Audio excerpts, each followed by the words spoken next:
تو میرے کریم نبی نے فرمایا صحابہ جی یا رسول اللہ صلی اللہ علیہ وسلم، فرمایا صحابہ میں اللہ کا حبیب ہوں، میں اللہ کا حبیب ہوں۔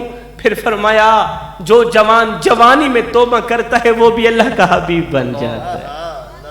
جوانو او نہ اللہ کے حبیب بن جاؤ، او نہ اللہ کے دوست بن جاؤ۔ جب تم اپنی ساری زندگی مالک کے نام کر دو گے تو پھر وہ ساری کائنات تمہارے نام کر دے گا۔ علامہ محمد اقبال کہتے ہیں اس دنیا کی قبلہ روئے زمین کے اوپر پھولوں کا بنا ایک بستر سجائے، خواہشات کا بنا ایک بستر سجائے، جسے ہم لذتوں کا بستر کہتے ہیں، خواہشات کا بستر کہتے ہیں۔ علامہ اقبال کہتے ہیں اے نوجوان مر جانا مٹ جانا مگر لذتوں سے بنے بستر کے اوپر کبھی نہ سو، خواہشات سے بنے بستر کے اوپر کبھی نہ سو۔ وہ ایک بادشاہ تھا قبلہ، وہ پھولوں کی سیج پہ سویا کرتا تھا۔ اس کی عادت تھی کمرے کے اندر کئی من پھول لگائے جاتے تھے اور یہ بادشاہ پھولوں کے بستر پہ سویا کرتا تھا۔ ایک دن لونڈی جھاڑو دینے والی ملازمہ بادشاہ کے کمرے کے اندر گئی نا جھاڑو دینے کے لیے۔ اس نے دیکھا بادشاہ کا پھولوں کا بستر سجا ہے اور بادشاہ ہے نہیں۔ لونڈی نے سوچا کیوں نہیں ایک پل کے لیے میں بھی پھولوں کی سیج پہ سونے کا مزہ چاکھی لوں، میں بھی پھولوں کی سیج پہ سونے کا مزہ چاکھی لوں۔ یہ جو بادشاہ سوتا ہے اٹھنے کا نام ہی نہیں لیتا، کچھ تو مزہ ہوگا نا بابا، کچھ تو سکون ہوگا نا۔ تو لونڈی نے کیا کیا، جھاڑو رکھا نیچے، چڑھ گئی بادشاہ کے پھولوں کے بستر کے اوپر، چڑھ گئی بادشاہ کے پھولوں کے بستر کے اوپر، قبلہ لیٹی، سر رکھا، آنکھ لگی، نیند آ گئی۔ ادھر سے کم وقت نیند آئی، ادھر سے بادشاہ بھی آ گیا۔ بادشاہ نے دیکھا ہے ذات تی کوڑ کی لی تے شیرہ نال جپے، 2 ٹکے دی ملازمہ بادشاہ دے بستر دے چڑھ کے سو گئی تھی، جرات کیسے؟ بادشاہ نے سوٹا اٹھایا مارنے لگے۔ اب بادشاہ اوپر سے مارتا چلا جا رہا ہے، نیچے عجیب سا منظر دیکھنے کو ملا کہ لونڈی روتی بھی ہے اور ہنستی بھی، لونڈی روتی بھی ہے اور ہنستی بھی ہے۔ بادشاہ نے سوٹا رکھا نیچے، کہا لونڈی تجھے ماریں گے بعد میں، تیری طبیعت بعد میں بنائیں گے، پہلے یہ بتا کہ تو روئی کیوں ہے پھر ہنسی کیوں ہے، روئی کیوں ہے پھر ہنسی کیوں ہے؟ لونڈی بتا تو صحیح تو روئی کیوں ہے پھر ہنسی کیوں ہے؟ لونڈی نے کہا بادشاہ سلامت روئی اس لیے کہ مجھے درد ہو رہی۔ اچھا پھر ہنسی کیوں ہے؟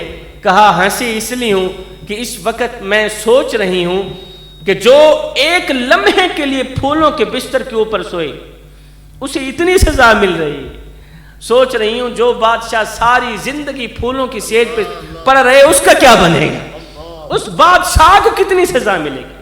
تو فرمایا کبھی بھی اس لذتوں سے بنے بستر کے اوپر نہ سونا، اگر سو گئے تو یاد رکھنا نہ دنیا کے رہو گے اور نہ ہی آخرت کے رہو گے۔ آخری نصیحت میرے دامن میں پڑی ہے قبلہ، وہ یہ ہے، بہت ہی کڑوی سی نصیحت ہے کہ وہاں میرے معاشرے میں ایک گندی سی عادت پھیلی جا رہی ہے۔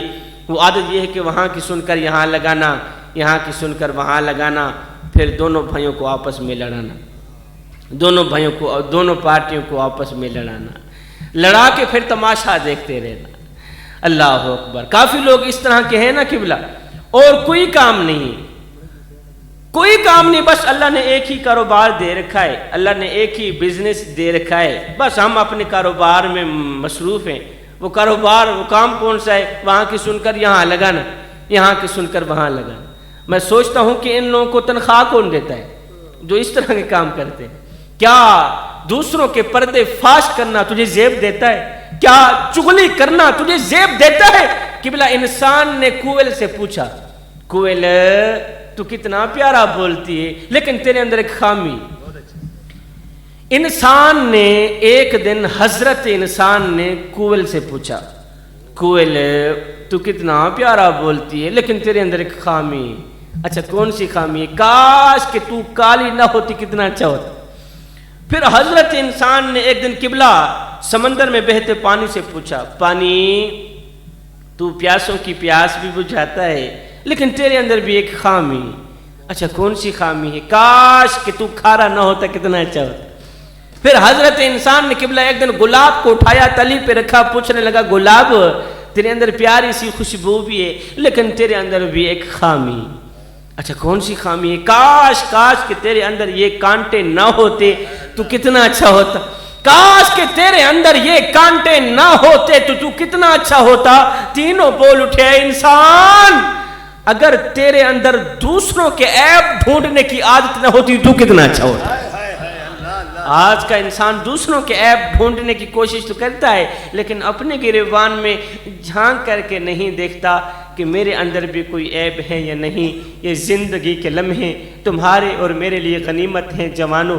انہی لمحوں میں کچھ کر لو, انہی لمحوں میں والدین کی خدمت کر لو, بوڑھے باپ کی چٹی داڑھی کا حیا کر لو.